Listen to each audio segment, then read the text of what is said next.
Bismillahirrahmanirrahim. Assalamualaikum warahmatullahi wabarakatuh.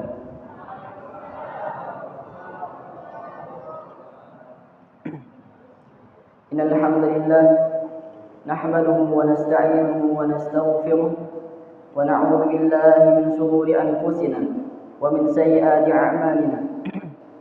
Man yahdihillahu fala mudilla lahu wa man yudlilhu fala hadiya lahu. أشهد أن لا إله إلا الله وحده لا شريك له وأشهد أن محمدا عبده ورسوله صلى الله عليه وسلم من لا نبي ولا رسول بعده أما بعد. Puji dan syukur kita kembali memuji Allah Subhanahu wa taala atas segala limpahan nikmat yang telah diberikan kepada kita. Baik yang kita syukuri ataupun tidak, baik yang kita rasakan pada diri kita sendiri ataupun tidak, Allah akan tetap memberikan segala nikmatnya kepada kita. Karena Allah itu memiliki asma atau memiliki nama Ar-Rahman, Maha Pengasih. Kasihnya Allah itu meliputi seluruh makhluk, baik dia kafir ataupun muslim. Allah tidak pandang. Allah itu Maha Pengasih terhadap seluruh makhluk. Dia tidak terkecuali terhadap orang kafir. Tapi tidak dengan Ar-Rahimnya Allah. Beda antara Ar-Rahman dengan Ar-Rahim. Apa itu Ar-Rahim? Ar-Rahim Maha Pengasih, Maha Penyayang. Sayangnya Allah hanya untuk orang-orang tertentu. Apa kata Allah dalam surah Yunus? Ala inna awliya Allah la khaufun alaihim wa la hum yahzanun. Ketahuilah bahwasanya wali-wali Allah itu adalah orang-orang yang bertakwa dan orang-orang yang tidak takut, yang tidak ada rasa segan pada dalam hatinya. Para ulama menafsirkan apa maksud dari la khaufun alaihim wa la hum yahzanun. La khauf artinya tidak ada rasa takut. Artinya orang-orang yang bertakwa, orang-orang yang beriman atau bisa disebut dengan walinya Allah, orang yang bertakwa, mereka tidak takut akan meninggalkan dunia. Karena mereka telah beramal soleh, tidak takut. Untuk apa takut? Amal dah banyak. Itu wali Allah. Wala hum yahzanun. Mereka tidak bersedih hati. Tidak sedih dia, orang-orang wali Allah itu. Kenapa? Karena mereka sudah tahu tempat mereka surga. Semoga kita termasuk wali Allah Subhanahu wa taala. Amin amin ya rabbal alamin. Kalau kita bertanya, apa sih untungnya kita syukur? Apa untungnya kita mensyukuri nikmat Allah? Allah Subhanahu wa taala berfirman dalam surah Yasin, "Al-yawma nakhtimu ala afwahihim wa tukallimuna aydihim wa tashhadu arjuluhum bima kanu yaksibun." Ini telah kita hafal bersama. Al-yawma nakhtimu ala afwahim, hari yaitu hari kiamat. Pada saat kita dikumpulkan di padang mahsyar, yang waktu itu kita tidak beralas kaki, tidak difitnah, seperti anak kecil. Kita dikumpulkan dalam satu tempat mahsyar, dalam satu tempat yang datar. Mulut kita akan dikunci. Nakhtimu ala afwahihim, mulut mereka dikunci. Kenapa? Karena mulut kita ini sering bohong, sering dusta kepada manusia. Jarang ada yang jujur. Orang cerdas banyak, tapi orang jujur sedikit. Wa tukallimuna aydihim, hari yang dimana tangan-tangan mereka akan berkata, akan bersaksi kepada Allah Subhanahu wa taala atas apa-apa yang mereka sentuh di dunia. Mereka bermaksiat, itu akan ditanya oleh Allah. Jangan bayangkan tangan kita akan berbicara sekarang. Tidak mungkin. Tidak masuk akal kalau kita bayangkan tangan kita berbicara.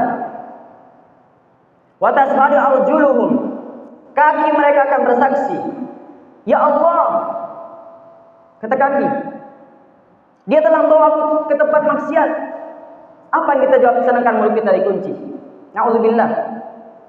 Bima kanu disebut atas apa yang mereka lakukan di dunia. Allah juga berfirman dalam surah Al-Isra ayat 34. Inna sam'a, bahwa sesungguhnya pendengaran, wal basar, penglihatan, wal fuad, dan anggota badan yang lainnya seperti kaki dan yang lainnya. Kullu dzalika kana anhu mas'ula. Semua itu akan ditanya, akan dipertanggungjawabkan di depan Allah Subhanahu wa taala. Itulah kenapa kita wajib bersyukur. Kalau misalnya kita tidak bersyukur, toh Allah tidak akan rugi. Allah tetap akan sempurna. Agungnya Allah itu tidak akan berkurang.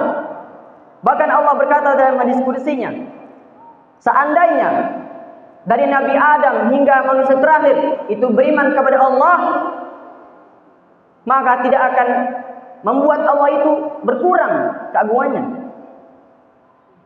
Bahkan sebaliknya, seandainya dari zamannya Nabi Adam, dari Nabi Adam alaihissalam hingga manusia terakhir kelak kufur kepada Allah, seandainya kita kufur kepada Allah semuanya tanpa terkecuali, kita bermaksiat, syirik kepada Allah, tidak akan mengurangi mulianya Allah. Allah tidak akan rendah. Allah tetap. Jemaah yang dirahmati Allah Subhanahu wa taala. Salawat dan salam semoga tercurahkan kepada baginda yang mulia kita Muhammad sallallahu alaihi wasallam. Ya akhir abad zaman ini tidak ada yang kita bisa harapkan kecuali syafaat beliau. Terutama syafaatul uzma. Apa itu syafaatul uzma? Kalau kita ceritakan panjang mungkin cerita, kita ringkas saja. Syafaatul uzma itu ketika Rasulullah menceritakan di dalam hadis yang panjang. Ringkasannya begini. Ketika kita di padang mahsyar kelak dikumpulkan dalam satu tempat seperti awal tadi, kita akan dikumpulkan dalam satu tempat namanya padang mahsyar. Ketika kita menunggu persidangan Allah, itu lama. Kita dalam keadaan tidak berpakaian, tidak beralas kaki, belum dikhitan yang laki-laki. Bagaimana mungkin? Terus kalau misalnya ada ketawa, kalau misalnya ada yang ketawa, masa tidak nampak? Tidak akan nampak.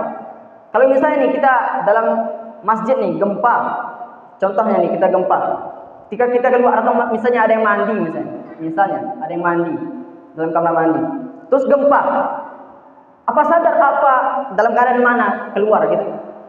Nah itu contohnya.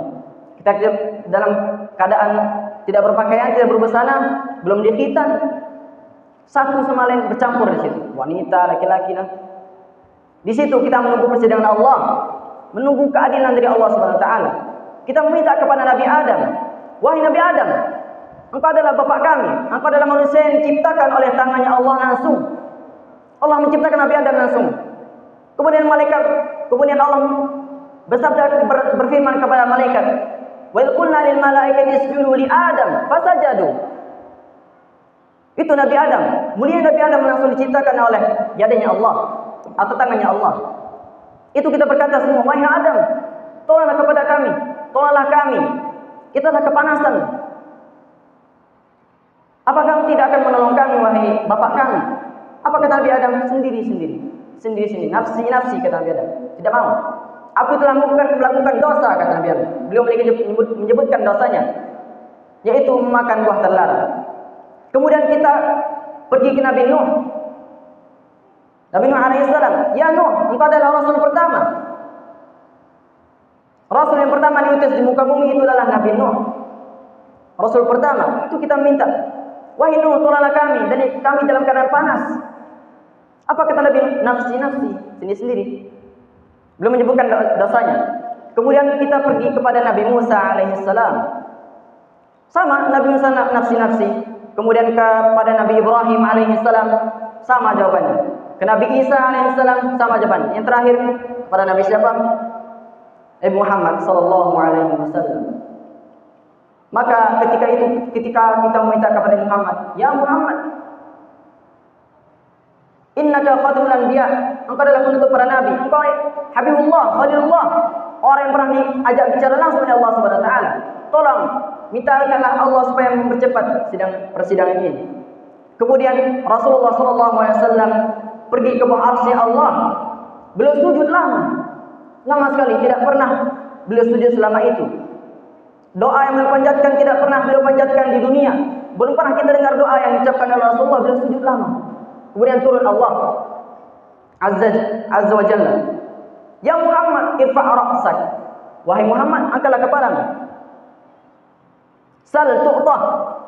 Engkau bertanya kepada aku akan beri. Isfa' tusaffa'. Apabila engkau minta syafaat kepada aku akan beri.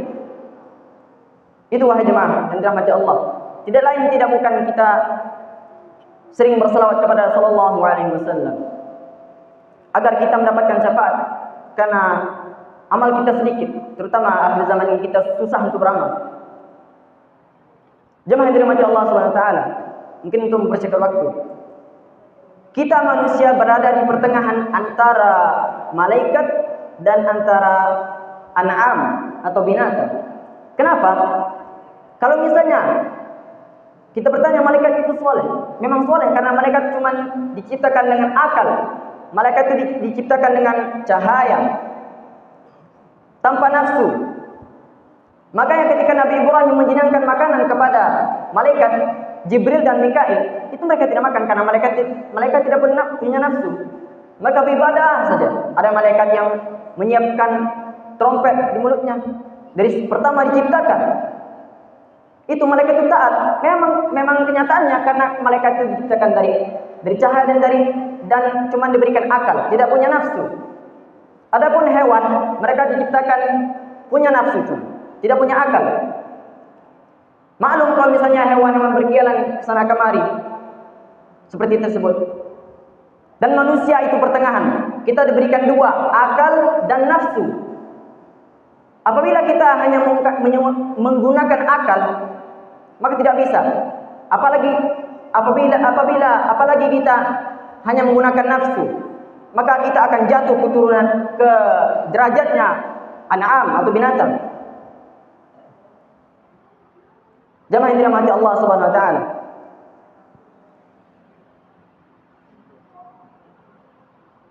Kita berada di akhir Ramadan.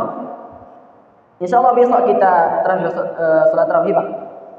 Besok. Malam ni. Minggu.